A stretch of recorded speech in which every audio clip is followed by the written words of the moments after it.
Good morning. My name is Khalil Jahshan. I'm Executive Director of Arab Center, Washington, and I would like to welcome you to this special event in a way with so many good friends with me up here on the speaker's table.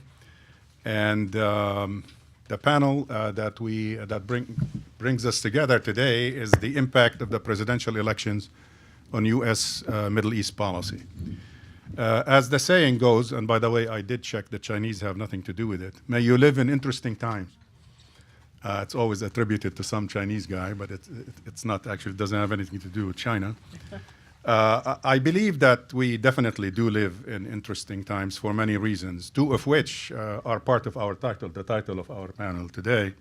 Presidential elections definitely have been of great interest this time, and U.S. Middle East policy, which is in such a probably more than above average state of turbulence right now.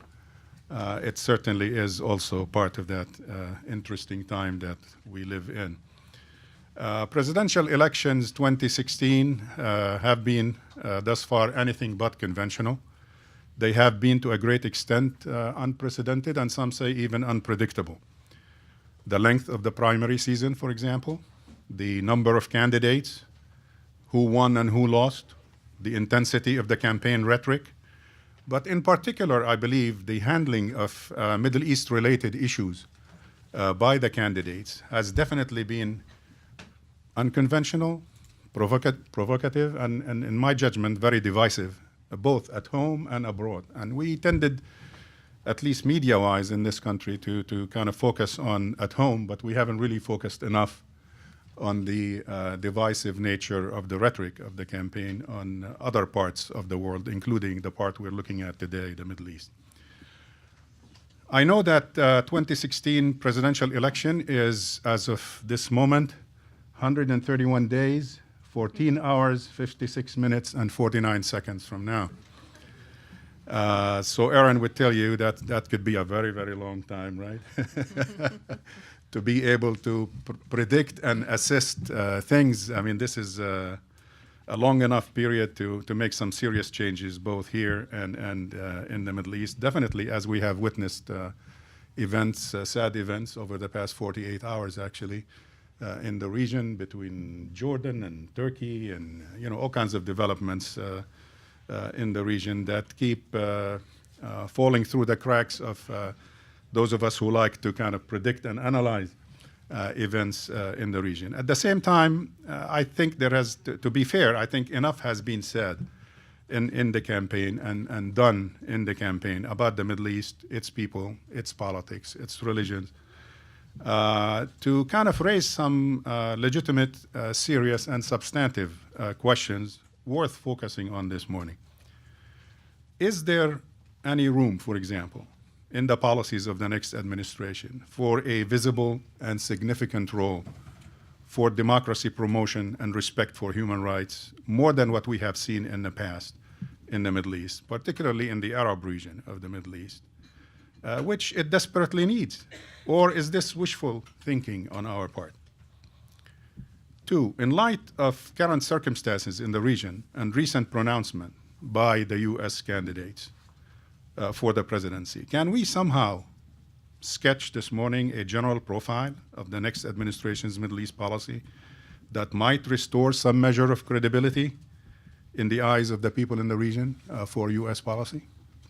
Three, will the U.S. be able to realize or continue to be able to realize its vital interest in the region through short-term strategies touted throughout the 2016 campaign? Or does the U.S. at this time need to really take a step back, reform its approaches by adopting long-term strategies that are more likely to help us face or help the U.S. face present and future challenges in the region? Four, what needs to change in the general makeup of U.S. Middle East policy to produce a more effective and stable outcome in our dealings with countries like Iran, for example, or Iraq? And five, how would the Middle East, particularly the Arab world, receive either Hillary Clinton or Donald Trump as President of the United States? Are there any helpful indications, particularly in public opinion, surveys and views here in the United States and in the Middle East. Now, to tackle these questions and others, we have gathered for you a very distinguished panel of experts with extensive experience in regional politics and U.S. policies toward the region. Without revealing anybody's age at this head table, I would say probably the combined expertise or experience of those of us sitting up here is more than 100 years collectively. We're not going to say who spent more, but I know some people who worked for more than half a dozen presidents and others who've worked on Middle East issues for more than 30 years. So there, I would say, I'm safe saying more than 100 years of experience at this table. I'm not going to take too much of your time introducing the speakers in detail. They are well known to any well-informed audience familiar with Middle East policy like yourselves. And detailed bios of the speakers are included in the packets that were distributed to you when you came in the room. So you can look at those at your leisure. Suffice to say, I will just basically mention the names of the speakers and their current title in terms of the order of the presentations that they are going to make. And they will all speak in turn in that order. And they have 10 to 12 minutes each, after which we will do after the presentation, we'll spend about 30 minutes or so in question and answer session to give you, the audience, a chance to engage the speakers directly in the art of conversation. So the order that we are going to follow is Aaron David Miller, Vice President of the New Initiatives and Distinguished Scholar in Middle East Program at the Wilson Center. And he will be followed by Ellen Laipson, Distinguished Fellow and President Emeritus of the Stimson Center. After that, Manal will follow. Manal is Manal Omar, the Vice President, the Center of Middle East and Africa, U.S. Institute of Peace. And last but not least, my good friend Shibley Telhami, the Anwar Sadat Professor for Peace and Development at the University of Maryland and Nonresident Senior Fellow at Brookings Institution. Let me just make this one announcement, otherwise my staff will rebel this afternoon. You can follow and contribute to the conversation on Twitter as we participate in this program at Arab Center WDC and hashtag ACW events, Arab Center Washington events, ACW events. Again, thank you for being here. Aaron, you have the floor, please. Khalil, thanks. First of all, it's an honor to be here with you and Manal and Ellen and Shibley. I've been in Washington now for 40 years, and I think three of you, I'm almost certain I've known for at least 30, in differing capacities and other times. I'm going to make half a dozen observations, but let me just begin with two cautionary notes. First, in the interest of full disclosure, I've worked for Republicans and Democrats, and I've voted for Republicans and Democrats. I'm not representing anybody's campaign, nor do I have an interest in going back into the government. My own view of these matters is that American foreign policy shouldn't be divided between left and right, liberal and conservative, Republican and Democrat. It ought to be divided along the lines of dumb or smart. And the question that I think we all need to ask and answer is, which side of the line do you want America to be on? Second, there is, as Larry Summers wrote the other day, less science in political science these days than perhaps there's ever been. After the Arab Spring, Brexit, the rise of Donald Trump, and who knows what else will be in store for us, I think we have to exercise extreme humility and prudence in the face of the cruel and unforgiving and unpredictable forces of history. I mentioned to Khalil that there are imperfections in a panel like this. It's not just that 100+ days separate where we are now from the election of the next president. There's so many variables and unforeseen circumstances that emerge to influence and shape American foreign policy. So I have learned over the years to be much less convinced of my own views and much more respectful in trying to take into consideration certain realities that have intruded and imposed themselves, certainly during the course of what I would call my 25 years of conviction work on the Arab-Israeli peace process. So let me sketch out 6 general observations. First, I've watched and studied and participated in U.S. policy toward the Middle East for 4 decades, and I would argue to you in a very strong way that there has been during that period much more continuity than change. On the big issues, I would argue, that constitutes our policy, our interests, there's a certain preternatural constancy that seems to characterize American policy regardless of the circumstances, when in fact they change. Now, why this has a lot to do with the nature of our system, which is much misunderstood abroad. I mean, the founders created an open invitation to struggle, and that means that policy is derived from the interaction of many different factors. The capacities of presidents, congressional constraints, public opinion, interest groups, and the realities imposed on the United States by what I would argue as the cruel and unforgiving situation that the Middle East continues to present. I was told early in the Obama administration that this president would be different, for example, on the issue of what he would do with respect to the Israeli-Palestinian conflict or to Israel specifically. I was respectful when this person, with great conviction, advanced this argument, but I was thinking to myself, this makes no sense to me.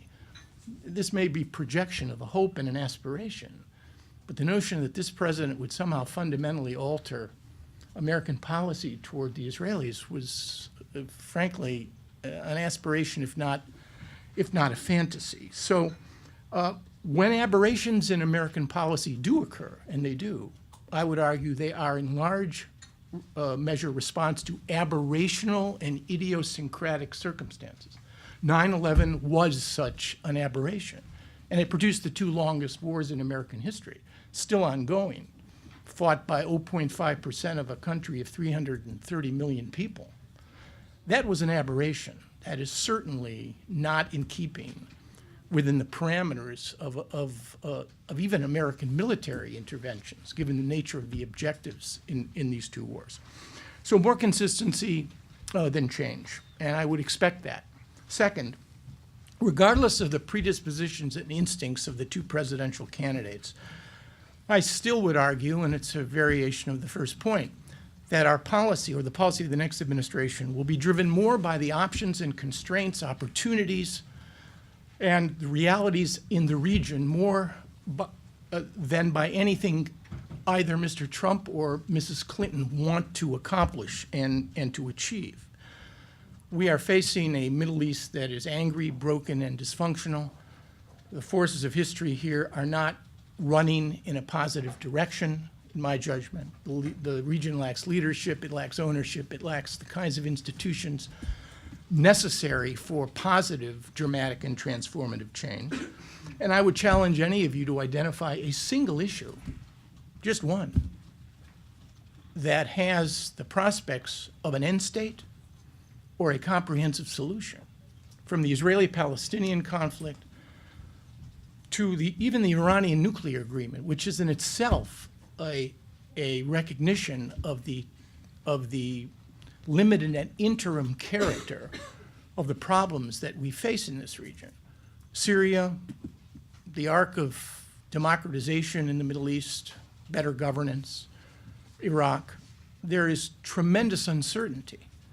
And solving these problems require not just a degree of American leadership, but first and foremost, fundamental changes in the region, and I don't think they are going to be easily available. Therefore, I'll make my third point.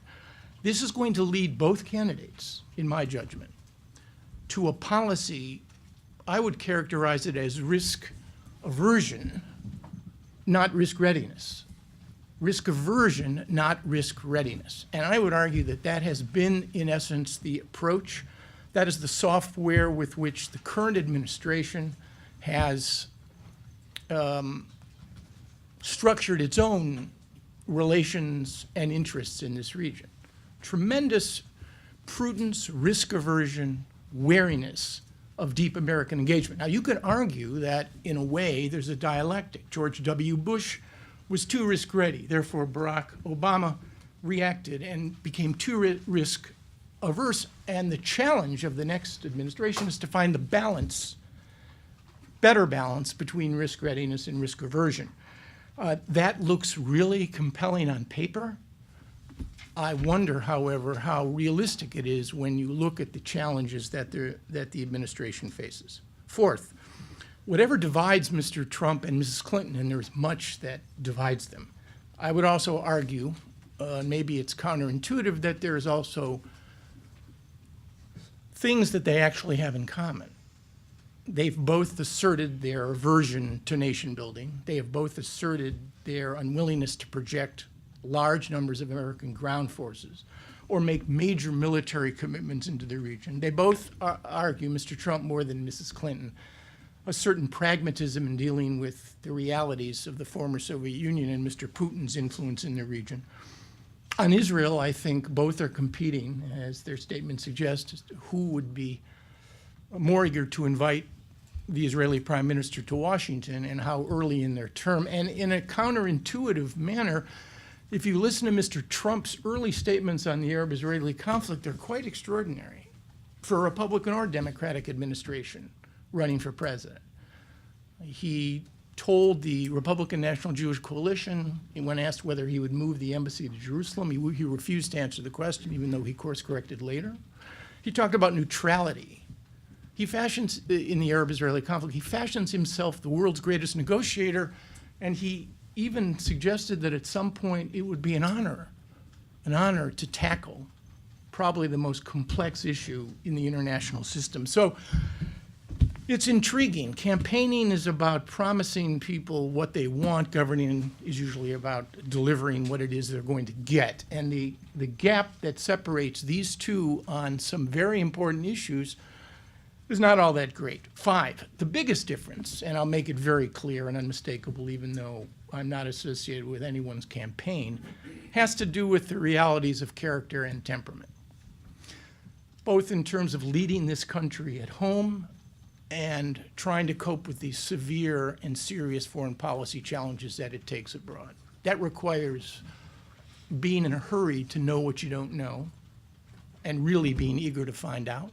It requires prudence. It requires a degree of wisdom. It doesn't simply require the collection of a set of senior advisors that will somehow make these decisions for you. George W. Bush had probably the most talented staff at a senior level on foreign policy in modern American history. And yet some of the decisions made in the wake of 9/11, particularly with respect to Iraq, proved calamitous and galactically ill-advised. Temperament and character is critically important, and just one, curiosity is critical here, and perhaps I'm showing my bias, but forgive me.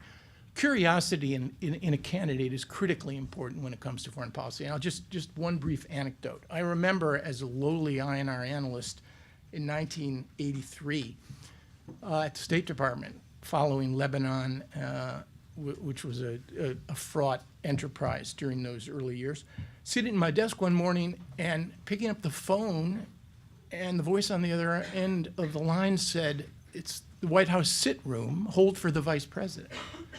So on the phone comes George H.W. Bush.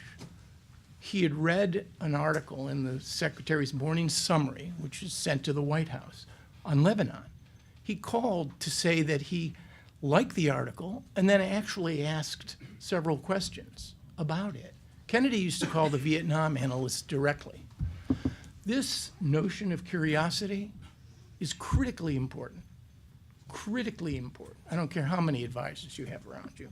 And finally, let me conclude by saying it's not just the temperament of the candidates. You have a country that by nature and by circumstance, both with respect to Congress, the public, the challenges that we face in the region, which is going to have a hard time supporting foreign policy initiatives, particularly when they involve the projection of American military power that aren't carefully thought through, and promise some measure of return realistic return in response to investment. And that issue of how risk-ready the public, Congress, and the opportunities in this region will allow a president to be is probably the key variable that will determine how a president actually responds. The arc of history is unpredictable. There are black swans and surprises afoot all around these days, and things can change very quickly.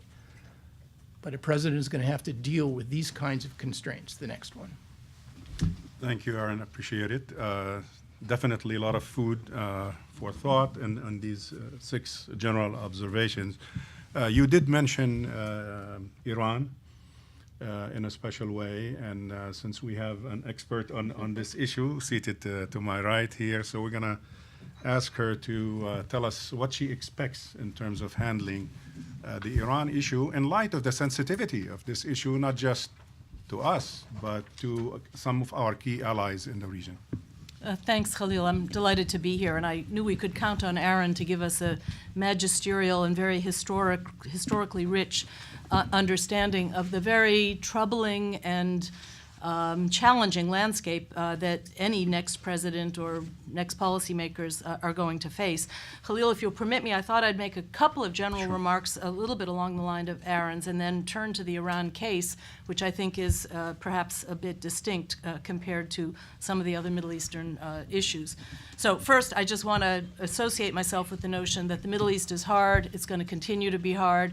Most presidents, and I recall back to the early 90s, in the beginning of the when Clinton was a candidate, when Bill Clinton was a candidate, there was this notion that all presidential candidates try to avoid the Middle East because they know they could say something that's politically going to create a strong reaction, and that as a candidate you want to envision this improving world that you somehow can be an agent of change for, and the Middle East is always a little bit outside of that concept because it defies our ability to change. And I did want to suggest that even some of the questions that Khalil presented us with, and certainly the mood in the region, suggest that there is still this wildly unrealistic expectation that if only the United States had a better policy, the Middle East would be a better place.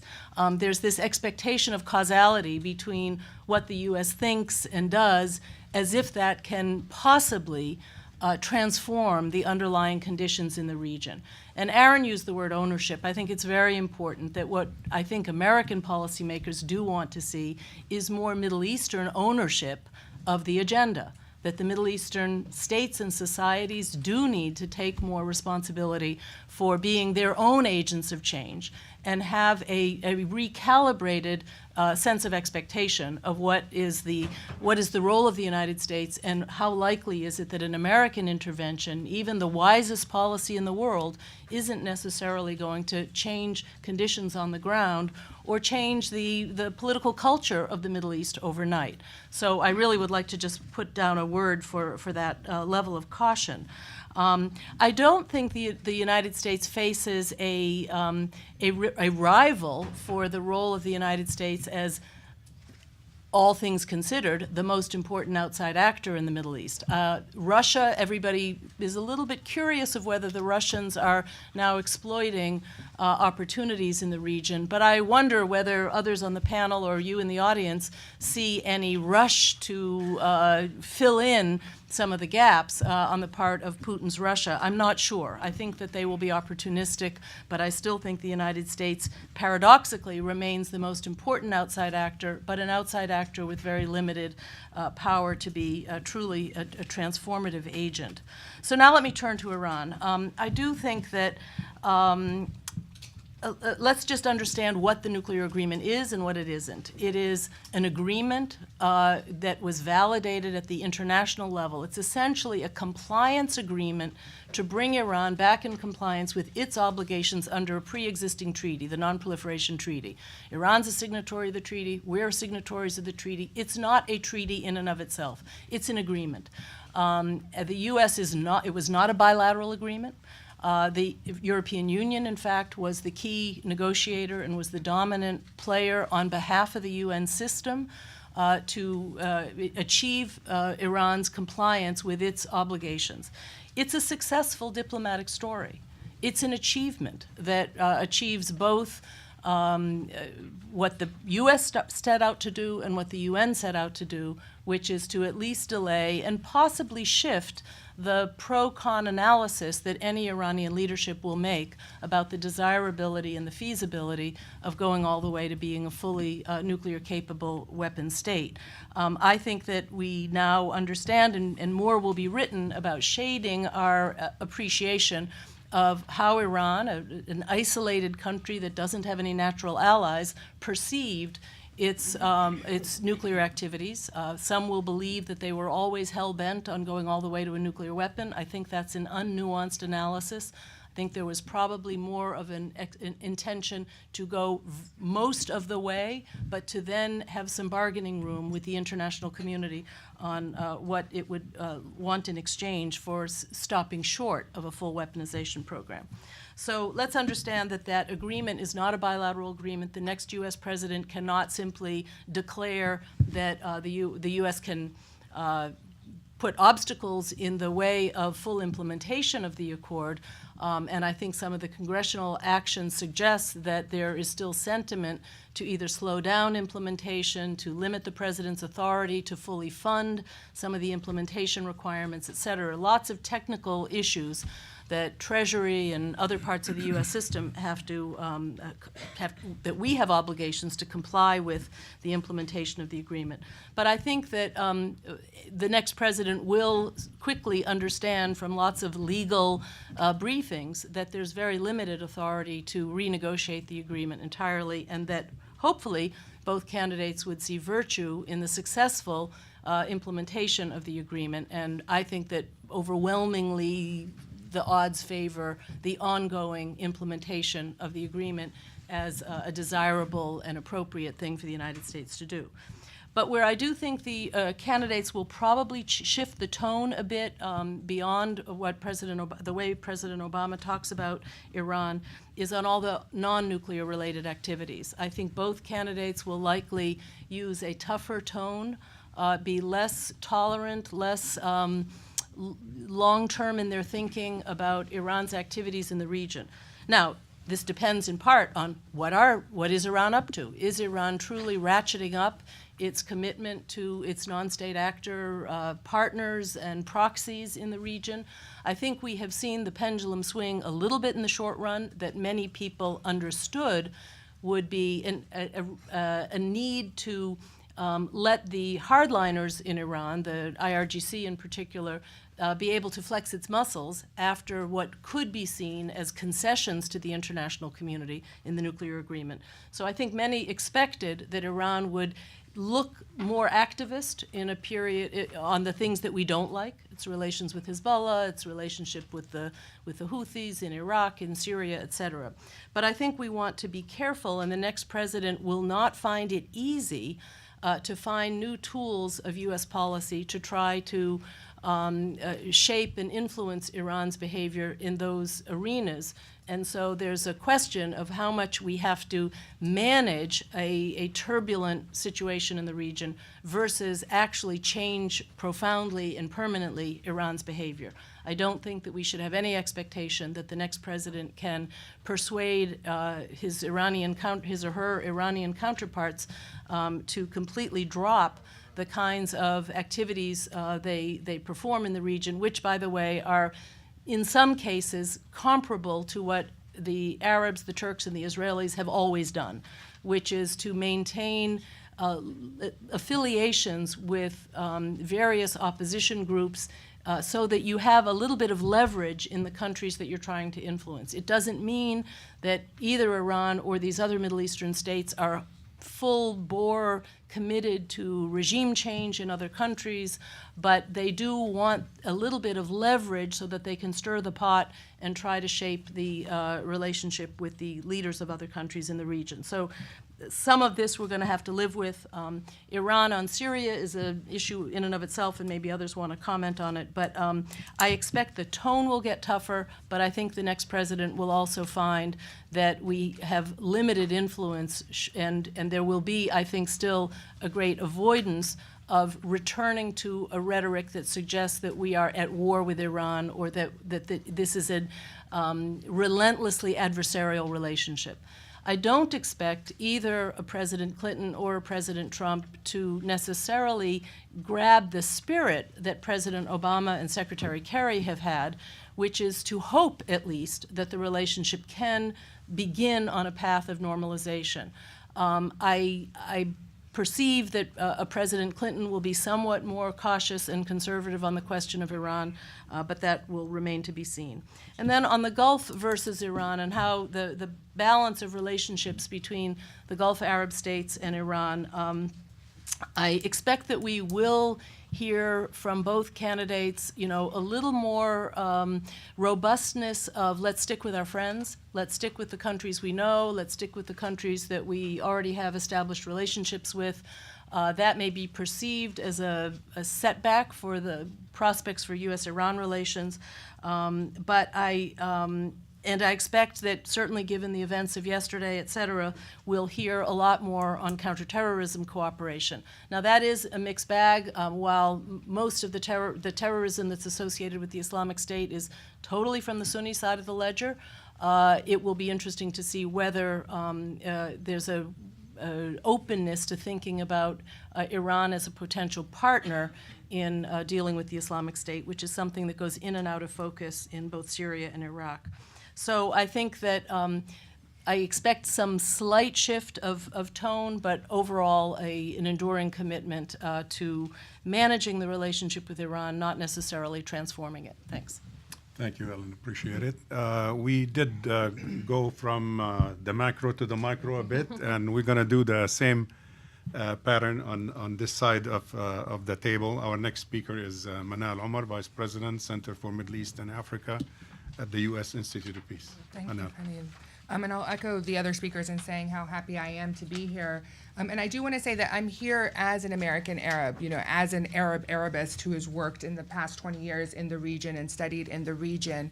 And I'm not representing the viewpoint of the U.S. Institute of Peace. But what I wanted to try and do is give a little bit of a viewpoint from the ground and really emphasize in terms of what the cost of the elections are when we're looking at a region that is very volatile. And one of the things that I like to say is, at this day and age, we're truly looking at a global crisis from the Middle East.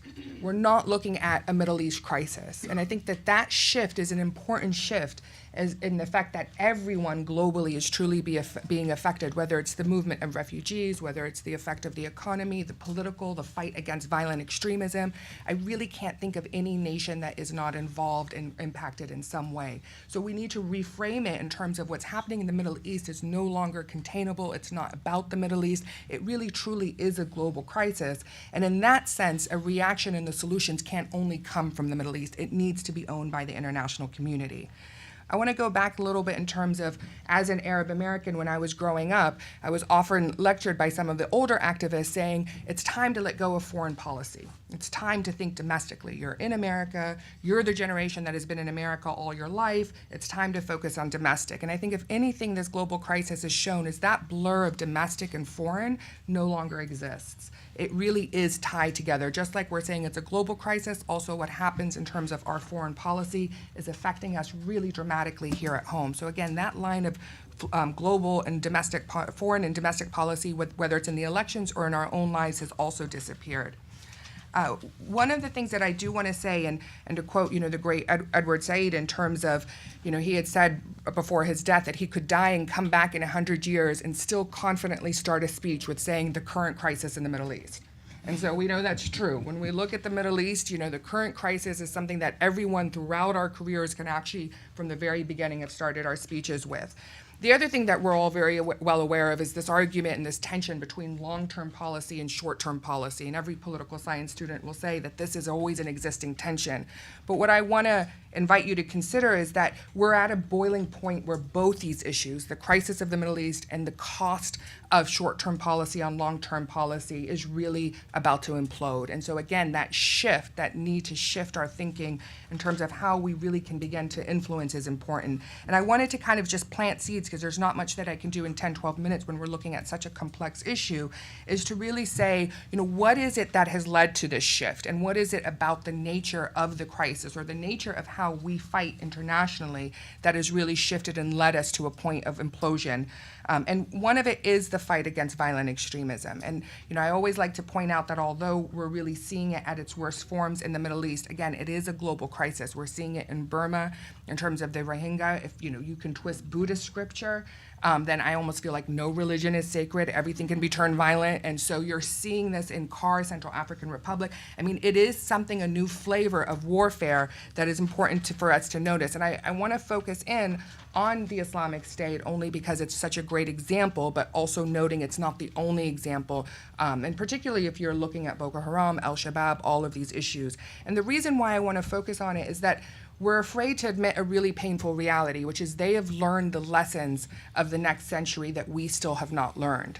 And one of it really is the power of no borders. The whole concept of the state, we're finally looking at fragile states. We're having conversations about fragile states. And one of the research and articles I've been writing about is we need to be paying attention to fragile cities. By the time it's fragile states, we've missed almost all the early detection warning signs. So how do we pay attention to fragile cities? We all saw Libya coming. Anyone who was in Benghazi saw Libya coming because of the influence and the effect that it had on Benghazi. We didn't necessarily need to wait for the whole country to fall.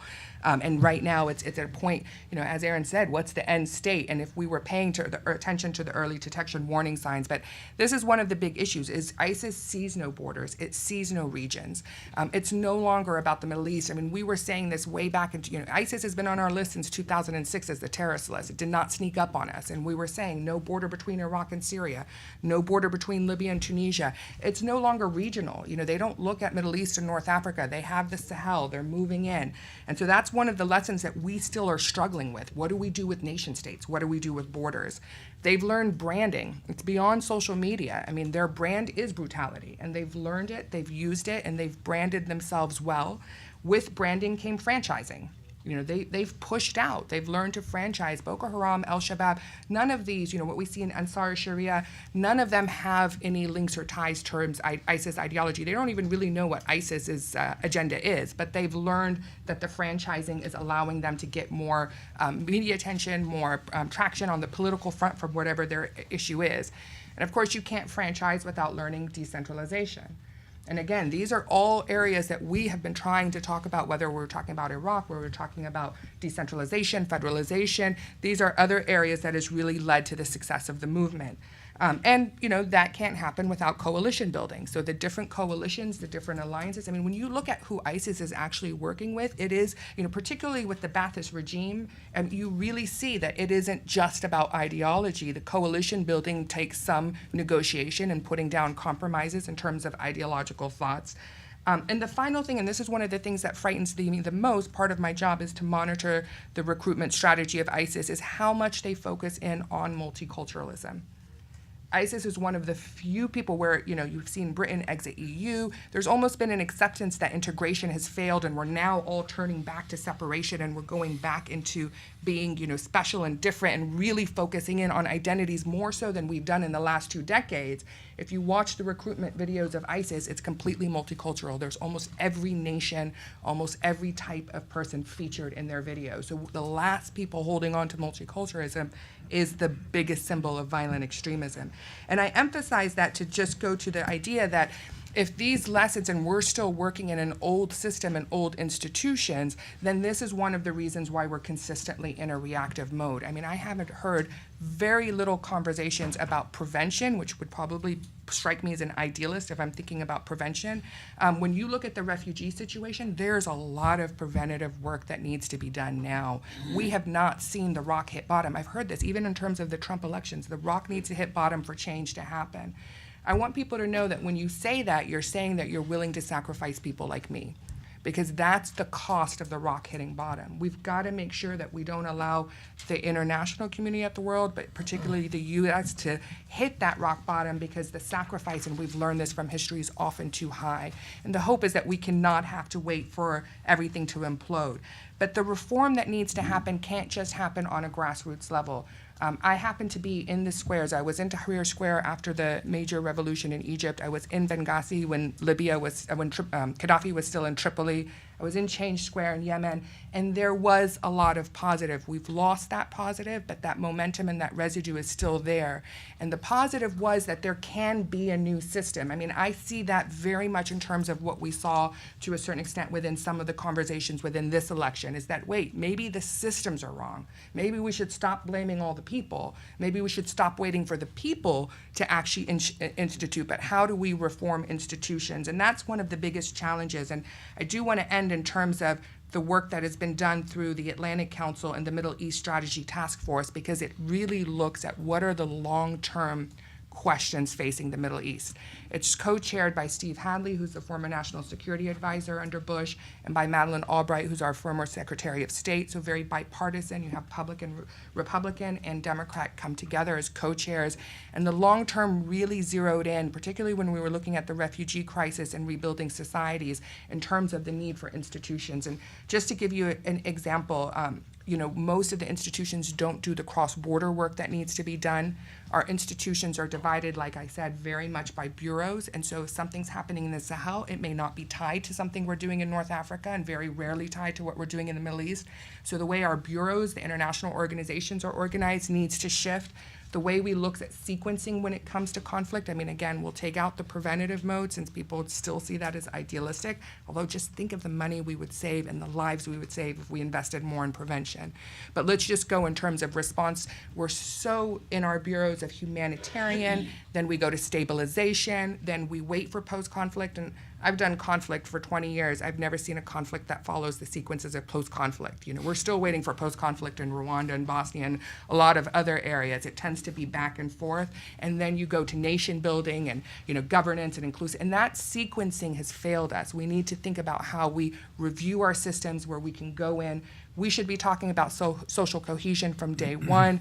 The main message that I want to emphasize is none of that can happen if we're not reforming the institutes. It's too much to consider whether it's a president or any one of those public workers who are going to actually influence and shift the changes if we're not having the big conversations, not only about bilateral organizations, but hopefully multilateral. And I have to admit that it pains me to end by saying that it needs to be U.S.-led. It pains me both as an American that we have to step forward and take this, but it is the price of the imbalance that has existed within globalization and the global community. To turn and expect countries in conflict to fully own their own response, I think is naive at best, and has, again, failed us and led to conflict escalating and escalating. The fact of the matter is it needs to have an advocate and a champion, and the only country that is in the current position, particularly in the last few weeks, what we've seen, is the United States. Thank you, Manal, for these deep and profound and challenging remarks in terms of the need for reform at that level. To straighten us out now, is last but not least, Shibley. Congratulations, by the way, on your piece this morning at Brookings.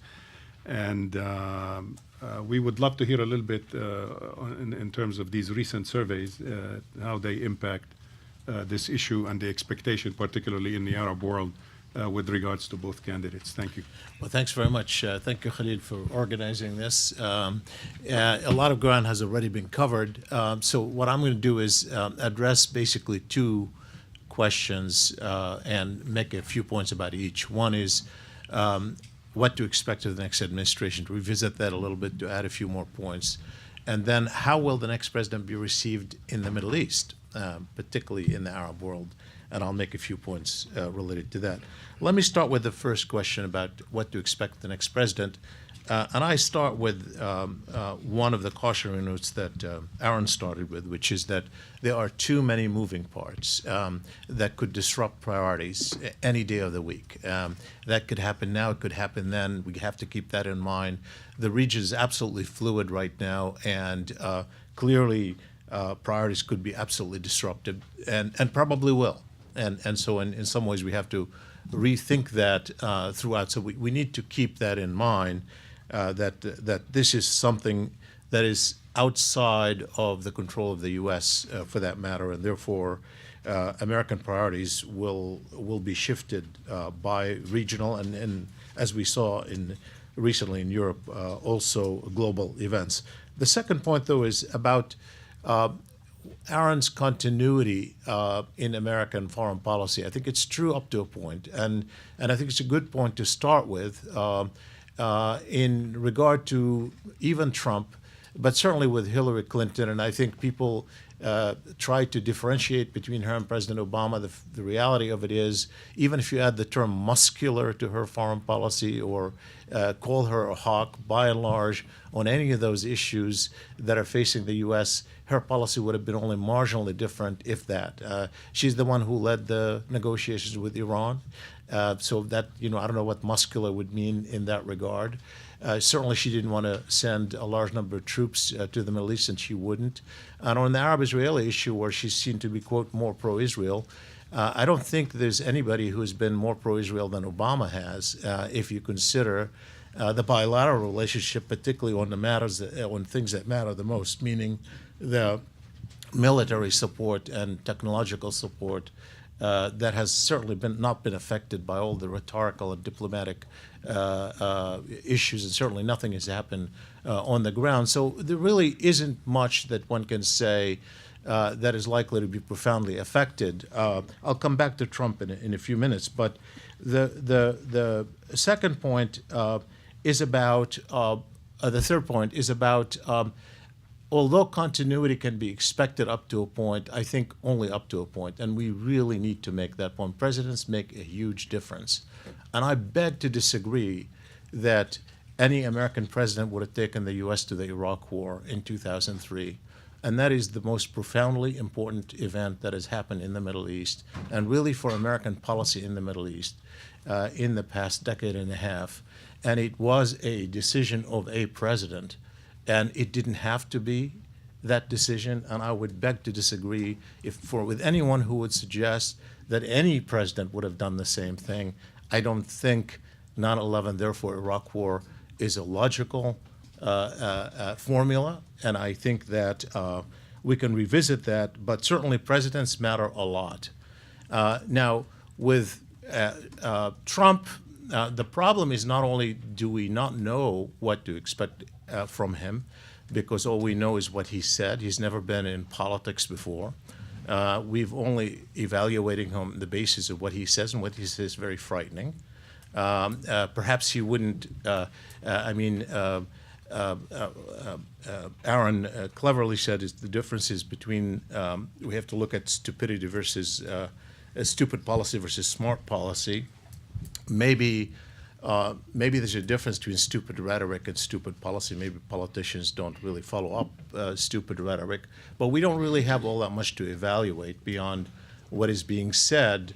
And more importantly, I think with regard to Trump, I think the unpredictable, because he has no track record whatsoever for us to evaluate, it's worse than that in that we don't even know what group of people he will ask. I mean, Ronald Reagan, maybe he didn't have any foreign policy experience whatsoever. Well, actually, not maybe, he didn't.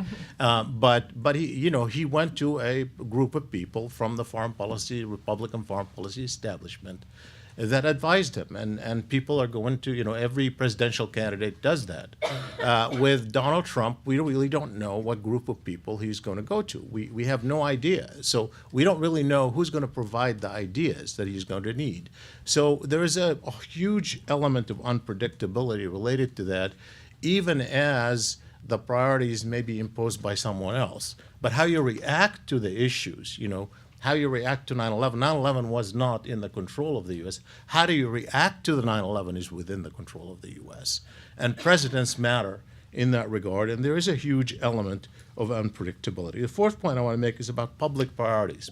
Certainly every president is going to have to be constrained by congressional politics and public opinion.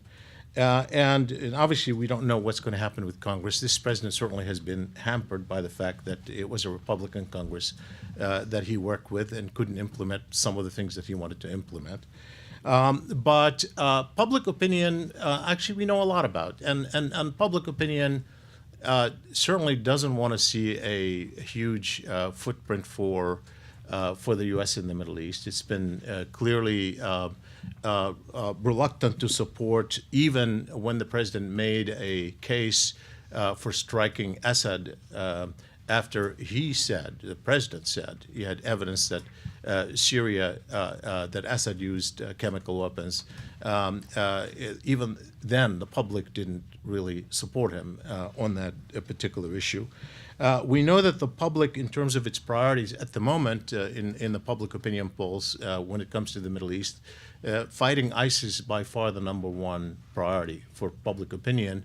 And Iran really isn't much of a priority in public opinion. The Arab-Israeli issue isn't much of a priority in public opinion. Egypt and Saudi Arabia are not much of an issue in public opinion. Oil is not even much of an issue in public opinion. And so fighting ISIS is a priority, but that too is fluid because we really don't know. The public doesn't have an idea on how to fight ISIS. They think you need to deal with it. They don't want to send large numbers of forces. So it isn't like that gives you a guidance as to what to do. It gives you the guidance as to what frightens the public more than anything else. And that could also be fluid, obviously, depending on what else happens between now and then for the next president. So let me just turn very quickly to the question of how well the next president be received in the Middle East, but especially in the Arab world. I'll focus principally on the Arab world. First of all, there are a couple of things that we know. It doesn't matter who's going to be the president of the United States. The United States is still the greatest, most powerful country in the world and has the most presence in the Middle East of any other country in the world. Whether it's in Syria or Iraq, anywhere else, just count it. People talk about Russia, but even the number of Russian aircraft operating in Syria is minuscule in comparison to the number of American aircraft operating in Syria, even as we talk about the U.S. is being restrained in Syria. So the fact is the U.S. is still going to be the most important power in the region, and everyone is going to have to deal with the U.S., whoever the president is. At the same time, the U.S. will continue to be untrusted. Our public opinion simply will not trust the U.S. It doesn't matter who's in power, and whether it's Hillary Clinton, whether it's Donald Trump. Our public is not in a position to want to trust any American foreign policy, and they see all of this as an exercise. They don't really pay much attention to the detail. They may have more aversion to Trump personally because of what he says about Muslim, but in general, our public opinion just doesn't trust the American intentions. At the same time, because the Arab world is so incredibly divided, that you're going to have people on all sides who are going to either want the U.S. to intervene on their side of the conflict or people who want the U.S. to stay out. So people are going to be divided between persuading whoever the president is. They're going to be divided on trying to draw the U.S., some of them on their side, and people who are trying to keep it out. In terms of a working relationship, my own view is with leaders, certainly they'll be comfortable with Hillary Clinton. They're comfortable not because, as I said, they trust the U.S.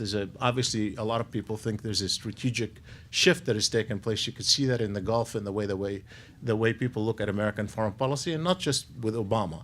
But to the extent that Hillary managed to cultivate an image as a more interventionist, and I say it's an image. I don't buy that really. But it's an image of being more interventionist in Syria and in confronting Iran. It actually is music to some people's ears in the Arab world when it comes to rulers, particularly in the Gulf. So in some ways, what they think they'll get will be Obama plus, and the plus being a little more muscular, which sounds okay to them. They think it'll be predictable, and they know the foreign policy players. I mean, again, every president comes with their advisors, and frankly, you could talk about the advisors. We know who they are, and you can name them, and we know what they've done. Very predictable. In some way, people are comfortable with that. When it comes to Trump, the unpredictability obviously is a source of discomfort for a lot of people. That's really the main source of discomfort. The statements about Islam and Muslims is troubling, particularly in dealing with public opinion. But frankly, I'm not so sure that everyone in the Arab world among the rulers is entirely frightened by Trump. Many of them, number one, they know him actually, and think, quote, privately, I've spoken with some who say, well, he's not that bad. This is all rhetoric. This is all campaign. He's an effective guy. A lot of the business elites around rulers, particularly in the Gulf region, also in Egypt and elsewhere, are relatively comfortable with him on personal level. They've known him before he ran through the business, and they're comfortable with that. They're not uncomfortable with his, frankly, defending authoritarianism and being comfortable with strong leaders and saying we shouldn't do regime change. And obviously he's changed his mind multiple times, but they're comfortable with that. And even his confrontation with Islamist groups, particularly militant Islamist groups, resonate with a lot of people like the Egyptian government or the UAE. So I am not so sure that rulers would have a particularly difficult time dealing with him per se, but they're very uncomfortable with the unpredictability that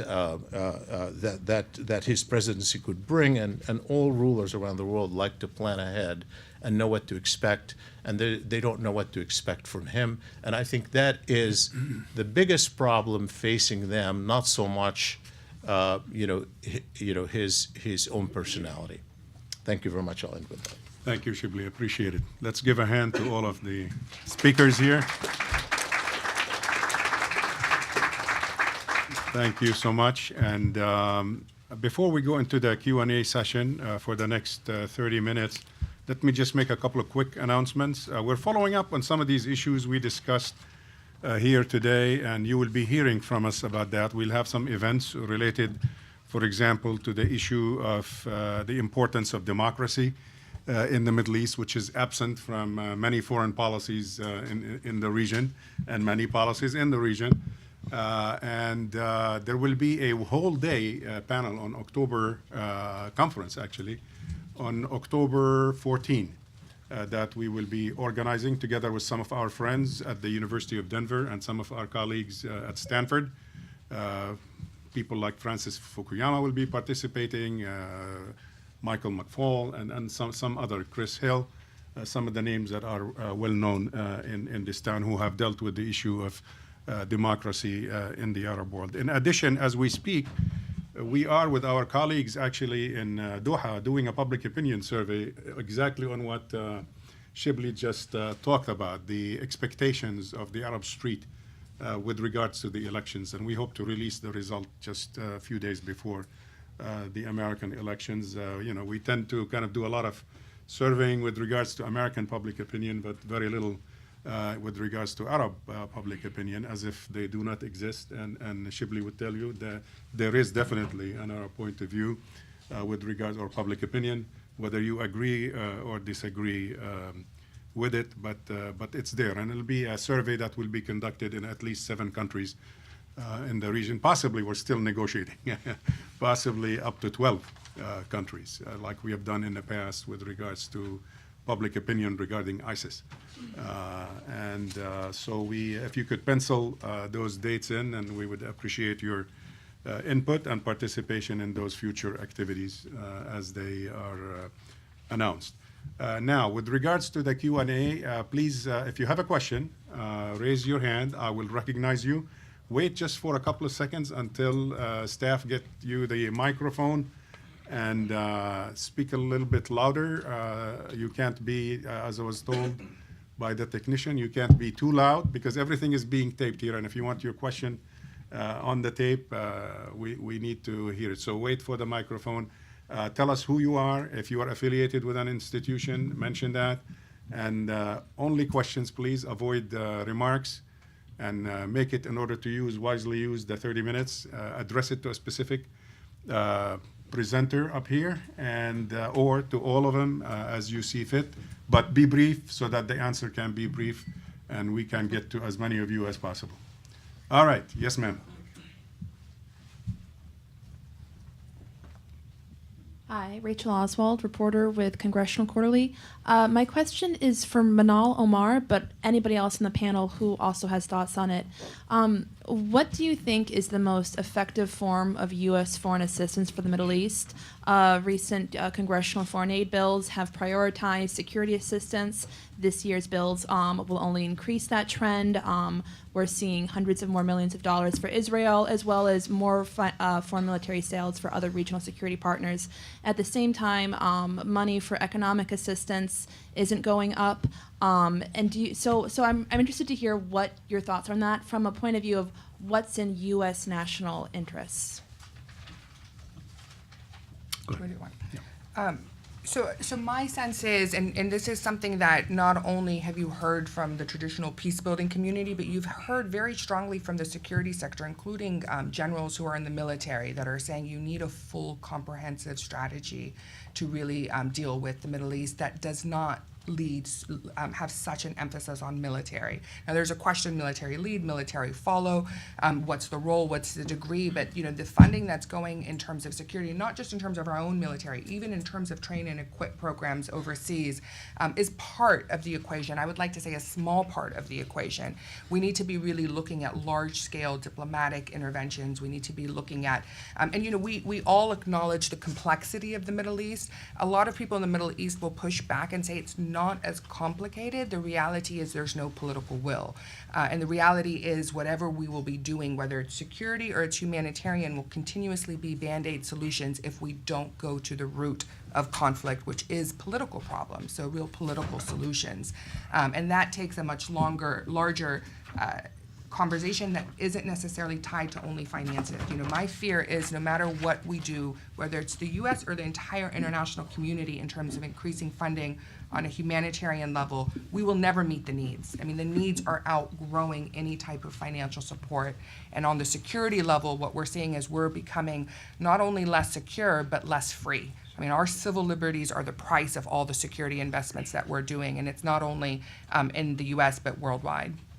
Shibley? Yeah, I want to add to this a little bit. I mean, well, at one level, obviously, the American public will always focus on security. The amount of money that will be spent on security will always dwarf whatever it is you're going to do on economic assistance. That's just a fact of life, and even economic assistance historically has been, a function of security. You look at where most of it goes, mostly to countries that are seen to be strategically important to the U.S. So that, I think, is inevitable. But what I do think is that we need to think about the priorities of non-security aid. Where does it go? Does it go to building political institutions? Does it go to just giving carte blanche to friendly governments to do what they want with?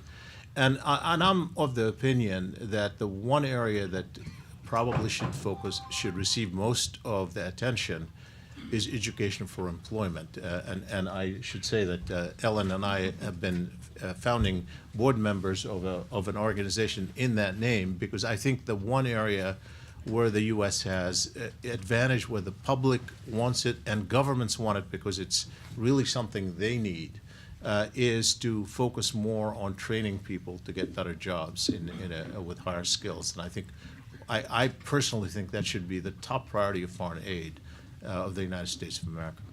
So if I Thank you. can Yeah, go just ahead. gently push back, no panel's fun without some disagreement. So, great admirer, but in terms of pushing back, one is we need to challenge the question of inevitability to security. I mean, other countries, particularly European countries, have shifted away.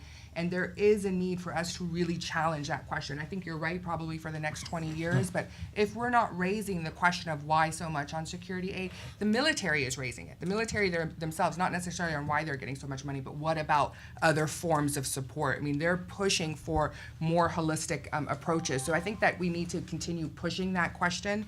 And then on the aid, I mean, most of the work, and I would really encourage people to look at Mercy Corps' research, which shows very little link between employment and violent extremism. Employment is incredibly important, especially when you're looking at a fragile state like Tunisia, where you really need to be investing in the economy. But the link, and the World Bank also has a lot of great research of that, and violent extremism is actually very weak. And we've seen middle class join these movements far more than any else. So there's a very strong social justice element to it, which goes back to political will and political solutions. Economics is I believe, a smaller piece of it. And Yeah, but the argument that you're making now is you're tying it back to security. So your argument is it's not going to help fighting terrorism, therefore let's not do it, rather than do it as an economic aid. I think the idea of these societies principally need, better educational systems to help people get jobs in the international economy. That's really the problem. And you look at the educational systems across the region, and the job market, the globalized job market, it's just separate from the issue of extremism. You shouldn't do it. You could make an argument related to security, then you're tying it to security. It's not only security. Iraq was the second largest. Iraq won a UNESCO award for eliminating female illiteracy. It was one of the largest education programs equivalent to Spain. Look what happened to Iraq. Libya, again, in terms of female education and literacy, one of the highest, and they still had a tolerance for an authoritarian regime like Libya. So, I agree. I love the economic programs, the education programs, but I'm saying there's a lot more at stake. And when you're seeing these countries implode, education and economic programs, which are absolutely essential, but are rarely linked. It is a social justice political issue that we're consistently wanting to skip over and invest in the employment and economic side. This is just a sample of how the debate is going to be at our next panel on U.S. foreign aid, with these two speakers participating. Yes, sir. Munjid Dawadi from the Center for the Study of Islam and Democracy. I just want to push a little bit further on this question of the foreign aid and security versus the economy. Where do we see at least these two candidates, Hillary and Trump, where do you see them going with that kind of aid? You mentioned Tunisia as an example. Would we see more robust help for Tunisia to build its democracy? Would we see maybe pull back from more support to military regimes like Egypt? I assume it's addressed to Manal, right? Or everybody? Both? Probably better than Go ahead. Okay. Either way.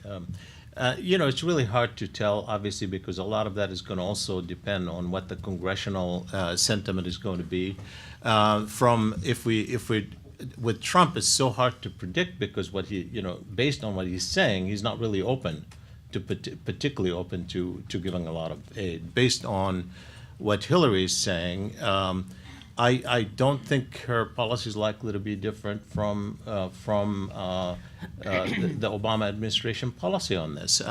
I have Khalil mentioned a piece that I have today, and it had to do with our policy toward the American public's tolerance for helping refugees from the Middle East. I did a poll here about sort of whether the public is accepting of refugees here or giving more money, aid to refugees in the Middle East. And what I discovered is the public is far more receptive actually than even the Obama administration has. For example, when you ask, if you give them the information saying the Obama administration had set a target of accepting 10,000 refugees this year in the U.S., what do you think we should ask for? What should the target be for 2017? And what we find is, number one, is that the median answer starts being 10,000. So they actually take the target, and that becomes the new threshold. But then the average, the mean, is over 50,000. And there's a lot of data in there that shows that the public actually is far more tolerant of greater degree of support, and that in some ways the political leaders fail to make them. That's in a way supports Manal's argument a little bit more, which is that there is far more capacity in the public to absorb that political leaders can actually make the case if they make a strong moral case. The public is more tolerant. Once they accept the principle of it, the numbers don't mean as much to them, because they always either overestimate them, underestimate them. You have to make the moral case, and whatever number you put on the table, even if you don't meet the target, that becomes the new threshold. And I think even the Obama administration, which wanted to do that, I don't think fought for enough, in my own opinion, particularly with regard to the refugees. Aaron would like to weigh in? Not on this one, no. No? Something else? Yeah. I wanted to come in on Okay, this go one. ahead. Okay. Yeah. Just a couple of quick points. One is Sorry. that we know the trend lines are that official development assistance is becoming a smaller and smaller percent of the total flow of investment and aid that goes to countries. So we have to look at the big American foundations, the remittances. There's many other flows that contribute to development assistance.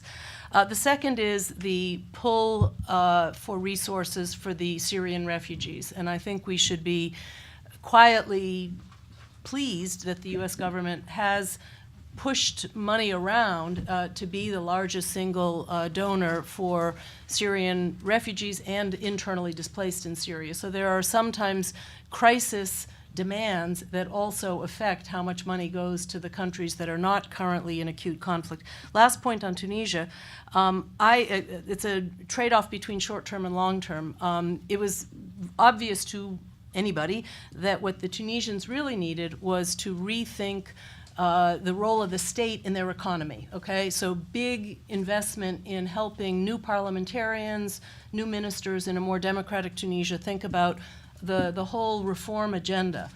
The U.S. Embassy got very frustrated because it was so slow and decided to use the money instead to support individual private enterprises for job creation, but at the expense of the longer-term structural change. So I think that our aid missions are always struggling with that short-term versus long-term, and that the actual dollar amounts are never sufficient to be the sole determinant of whether a country embraces, constructive economic change or not.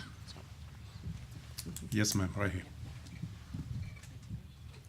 I'm a researcher with Mr. James Wilkinson. I have two parts of questions. To start with, Aaron.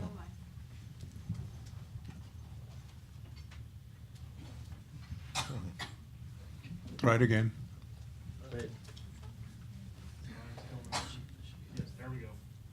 Okay.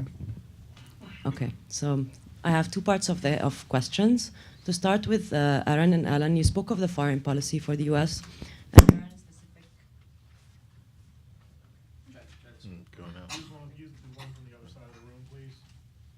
Okay.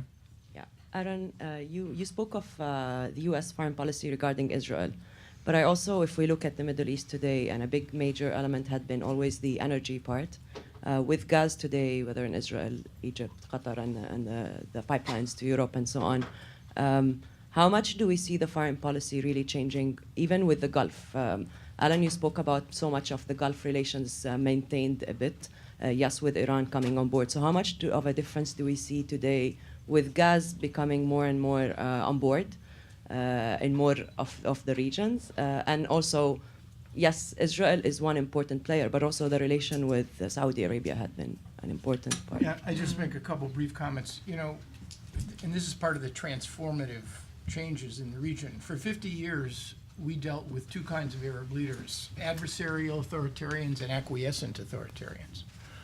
And Saddam, Gaddafi were in the adversarial category. Ben Ali, Abdullah Saleh, Mubarak, Arafat to some extent. Assad was more or less in between in the acquiescent. They're all gone, with the exception of the younger Assad. So the real question, it seems to me, for the next president, one of them is what to do about these imperfect partners.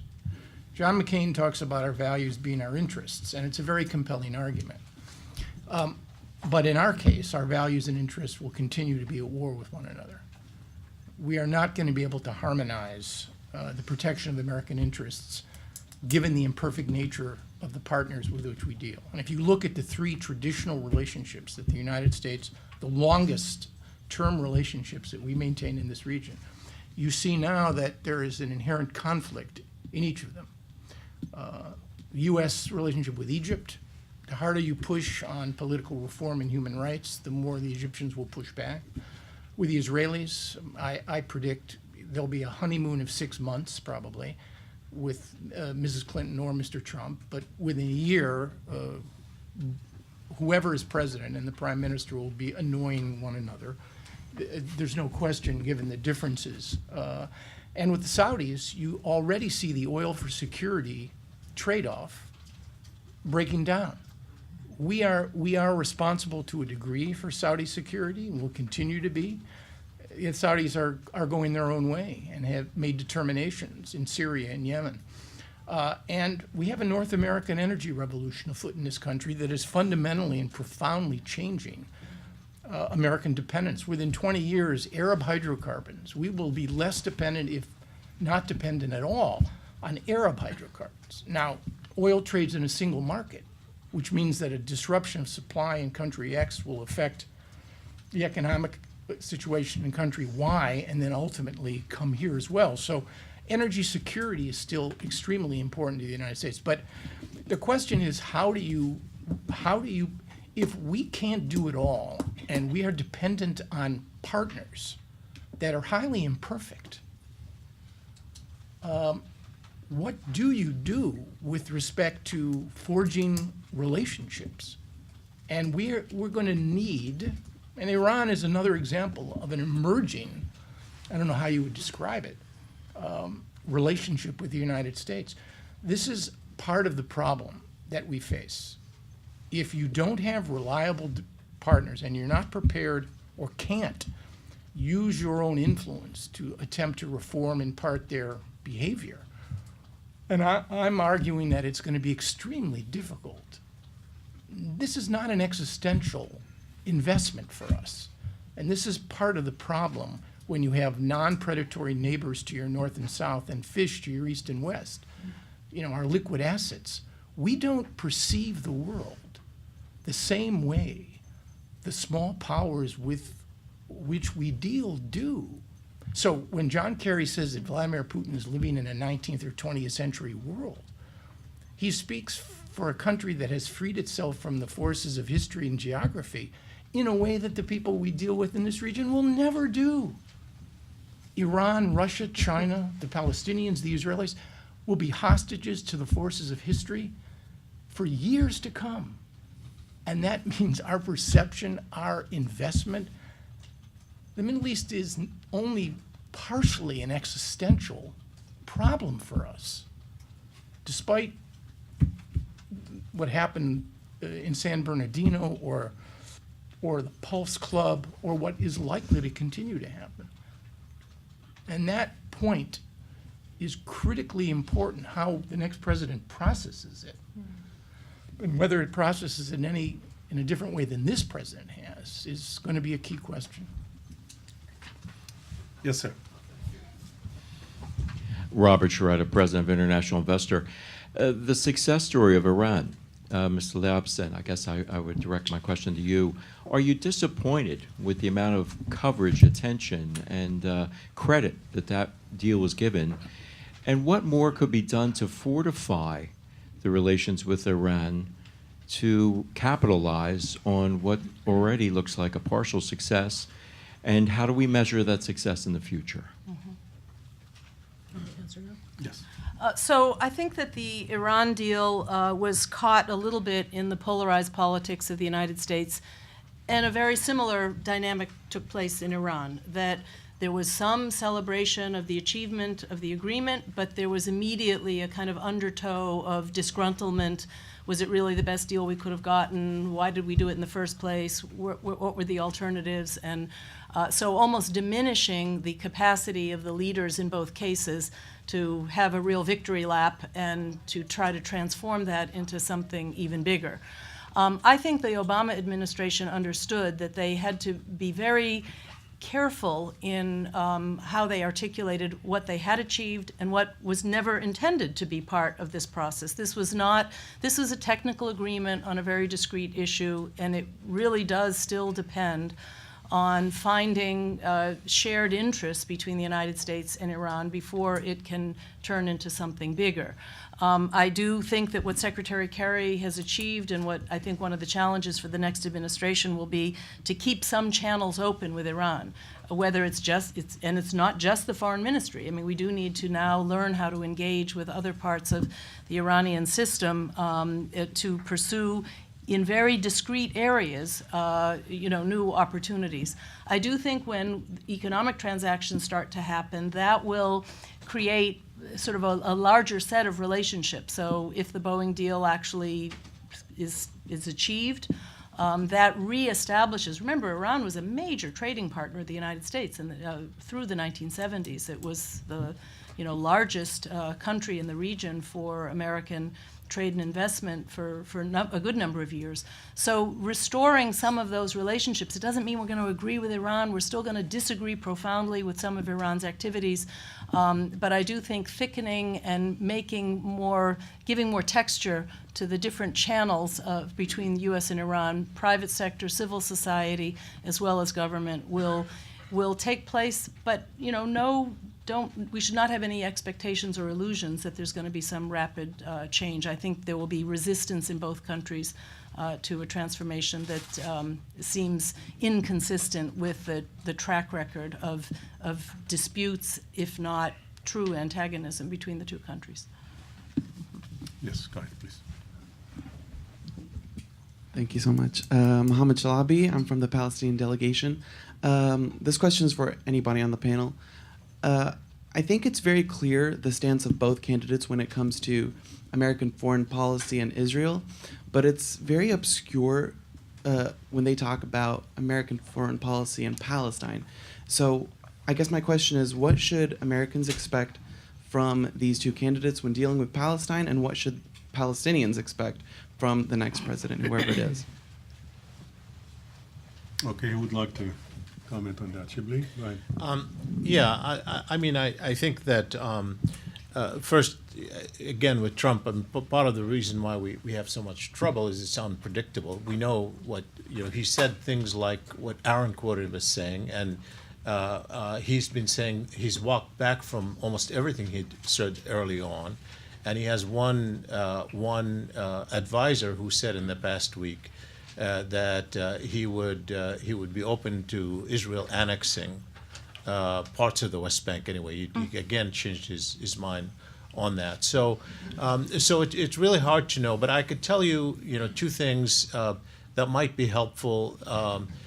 Certainly from the point of view of the Hillary Clinton and her constituency. Here, public opinion is an issue. While this is not a priority issue for the U.S., obviously it's not. It's not likely to be in the presidential election. It's not likely to be for the next president. We saw during the primary campaign, it was an issue, and it was an issue because a lot of the Democrats, particularly the millennials, in November I released a poll that focused on the millennials, people from 18 to 34. To see how their views of Israel-Palestine is shifting. We see that Israel-Palestine is an important issue for a lot of them, not because they care about the Palestinians or they don't like the Israelis, because they see it as a subset of what I call a cosmopolitan human rights identity. This is a kind of a big constituency, egalitarian constituency in the Democratic Party, particularly among the younger Democrats who push for more equitable foreign policy. And we saw that obviously resonate with the Sanders supporters on this. In fact, in the poll that I took in November, half the Democrats supported sanctions or more punitive damage or other punitive measures against Israeli settlements. Huge percentage of the Democratic Party. Democrats were beginning to walk away from the two-state solutions a little bit. There were almost as many who supported actually the whole, it's not just Democrats, it was national, where there were more and more people were warming up to the idea of a one-state solution in which Arabs and Jews are equal. And more importantly, the one issue that transcended almost anything else there's a huge divide in this country between Democrats and Republicans. And you could see it where, over the past 25 years, I've been doing polling at least since the early 1990s on this. And if you ask me what has changed the most, I say the polarization of this issue in American public opinion, where Democrats have moved more and more toward an even-handed approach on this issue, and Republicans have moved more and more toward a hardline Likud-type Israeli position on the Israel-Palestine issue. But if you look at one issue where they're unified, and this is interesting and important, one issue where Democrats and Republicans and independents are unified is when you say to them, in the absence of a two-state solution, we're maybe getting there if we're not there yet, and you have a choice between Israel as a Jewish state with a Jewish majority, without the Arabs having full equal rights, even at the expense of Arabs not having full rights, or the opposite, where Arabs would have a full right even at the expense of Israel no longer being a Jewish state with a Jewish majority, the overwhelming majority of Americans choose the latter, meaning a full equality over Jewishness. And that's true of every constituency in America right now. And so that, I think, that's the guiding question on American policy that I think will remain an issue. That doesn't tell you much about what the governments are going to do, but it tells you that what has happened in American politics is that there's been a shift in public opinion, even though this is not a priority issue. It becomes a priority issue when there is something dramatic. So let's say Israel, declares it annexes parts of the West Bank, or let's say we have a Gaza war, then it rises in priorities. We've seen that. I mean, we've seen what happened in the Gaza war, the last Gaza war, in the middle of bloody events in Syria and elsewhere, and the Gaza story took over the front pages here and there. So this issue, while it's dormant now, doesn't mean it's going to be dormant, and I think there are constraints. Okay, go ahead. Sorry, we got a couple Yes, more. sir, Yeah, go go ahead. ahead. Well, actually, my question is, I was going to sneak in a question to you, Aaron, so that might work well. A little bit in terms of, I thought your comments, and it's just been sitting with me on taking the historical and American convenience of geography. I wonder how cybersecurity and technology changes that. I mean, nuclear is no longer the big threat. Just one hacking into our water system, shutting our electricity systems down, could really have havoc on this country. So I wonder how cybersecurity shifts that consideration. And then, of course, mass migration. People are just not buying the visa and the migration process anymore. So you're having mass migrations, maybe not so much in terms of America, but that will shift as well. So I wonder how those two elements moving forward. I think the American public, if we're talking about influencing the American public cares about the Middle East when its economic interests or its own security is threatened. And until Pulse, I think there were roughly close to 45 deaths as a consequence of what Pew called Islamist terror. They probably didn't use that term. And 45 as a consequence of Christian supremacist groups.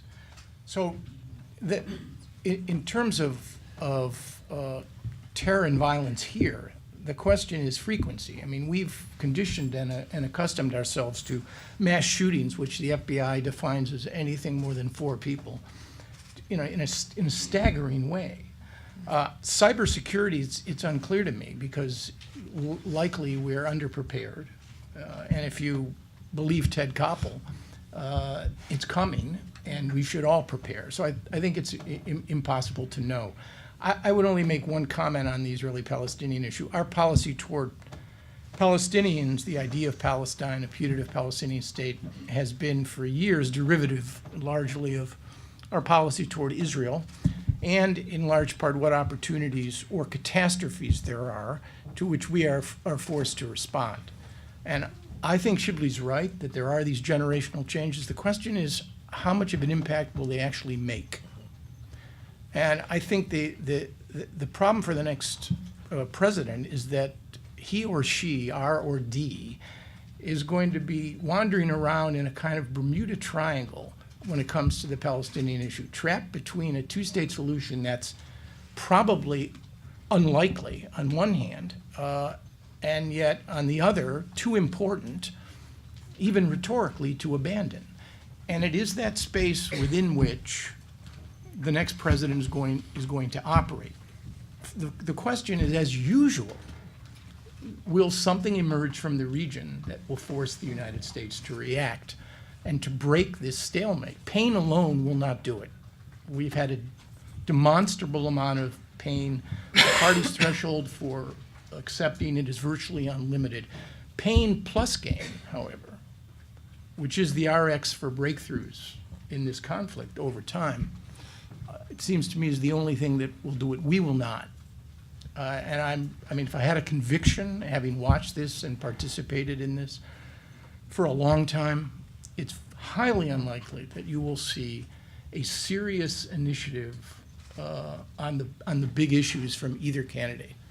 Certainly not in the early years of their presidencies.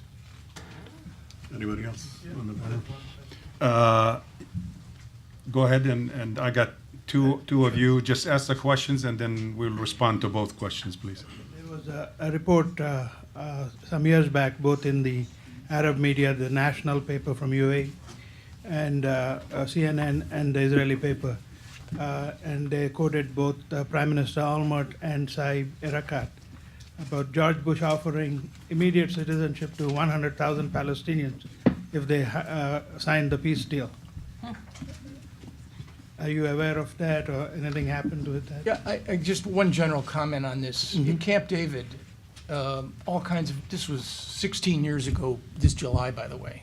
Let me remind all of you, the last best but fundamentally flawed effort to reach an agreement between Israelis and Palestinians on any of these issues. It's the numbers, frankly, are meaningless. Because unless you have an empowered Israeli prime minister and an empowered Palestinian leader, and I would argue a U.S. mediator that's prepared to apply honey and vinegar, and we haven't seen that since the first Bush administration, honey and vinegar, with the parties themselves owning up, none of the big issues are tractable. And reports about what was agreed between Abbas and Omar, what happened at Tava, what even happened at Camp David are largely irrelevant.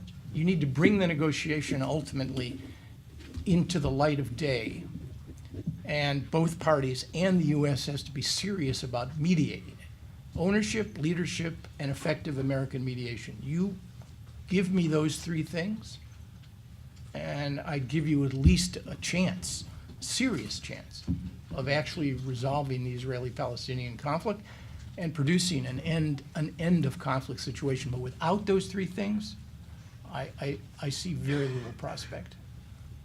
Thank you. Mohammed? Yes, my name is Mohammed Awais. I'm a Palestinian refugee from 48 from Washington.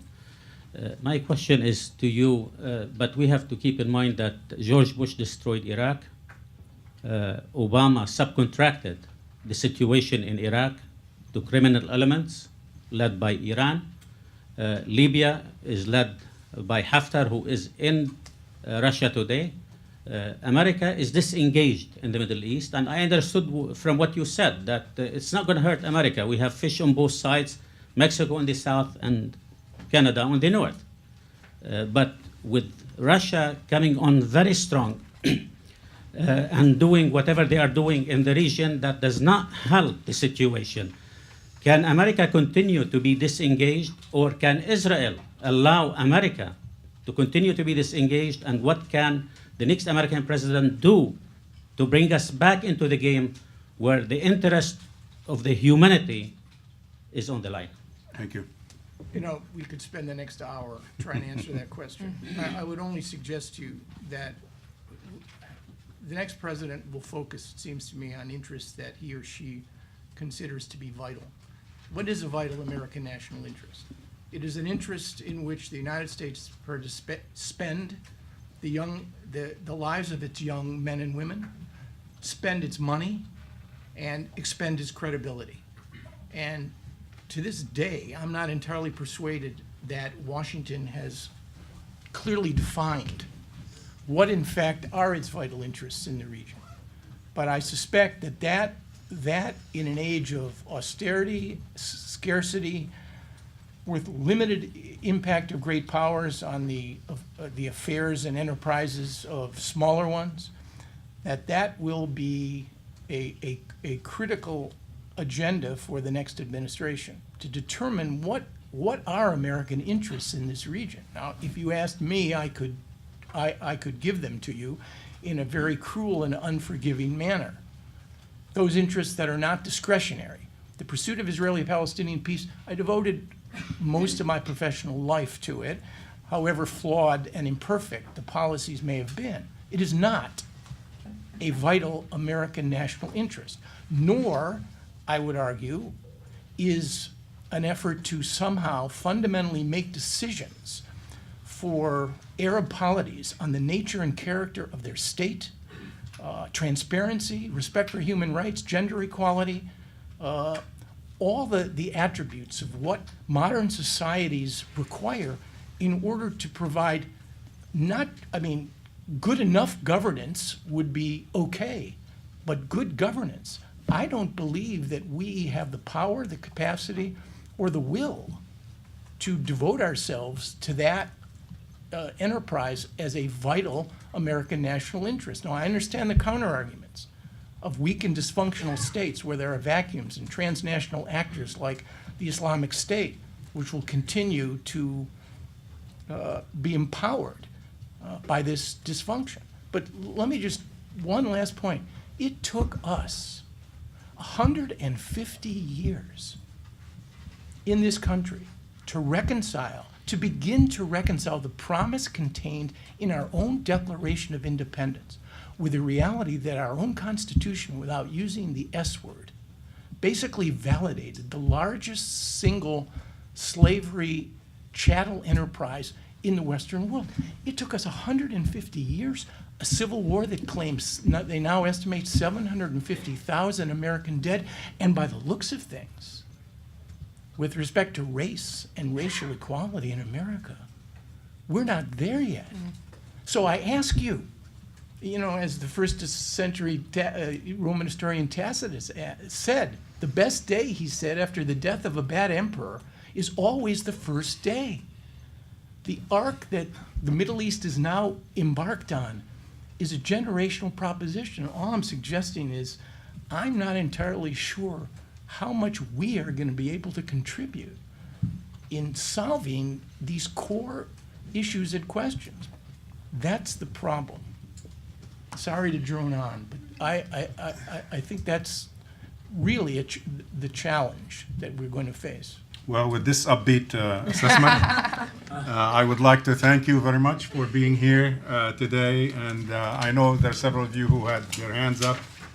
We couldn't accommodate you today. We're out of time, and actually we ran a little bit over time. Please stay in touch, and we look forward to having you at a future event. Thanks. Bye-bye.